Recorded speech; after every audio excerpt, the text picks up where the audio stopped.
विजापूर रोडवरील ITI परिसरात महानगरपालिकेच्या अतिक्रमण विभागाने धडक कारवाई करत रस्त्यावरील अनधिकृत अतिक्रमणे हटवली।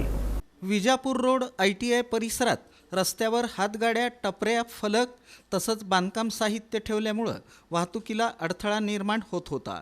नागरिकांकडून मिळालेल्या तक्रारींच्या पार्श्वभूमीवर सोलापूर महानगरपालिकेने ही कारवाई हाती घेतली।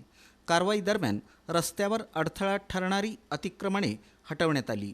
अतिक्रमण प्रतिबंधक विभागाचे अधीक्षक जगन्नाथ बनसोडे यांनी सांगितलं की पालिका आयुक्त डॉक्टर सचिन ओंबासे यांच्या आदेशानुसार नियंत्रण अधिकारी तपन डंके यांच्या मार्गदर्शनाखाली ही कारवाई करण्यात आली। शहरात वाहतूक सुरळीत ठेवण्यासाठी आणि सार्वजनिक रस्ते मोकळे करण्यासाठी अशा कारवाया पुढेही सातत्यानं सुरू राहणार आहेत। नागरिकांनी नियमांचं पालन करून रस्त्यावर अडथळा निर्माण होणार नाही याची दक्षता घ्यावी। संबंधित अतिक्रमणधारकांना यापूर्वी सूचना आणि नोटीस देण्यात आली होती। नियमांचं उल्लंघन करून पुन्हा अतिक्रमण केल्यास कठोर कारवाई करण्यात येणार असल्याचा इशारा अतिक्रमण अधिकारी जगन्नाथ बनसोडे यांनी दिला। या कारवाईमुळे विजापूर रोडवरील वाहतूक सुरळीत झाली असून पादचाऱ्यांना दिलासा मिळाला आहे।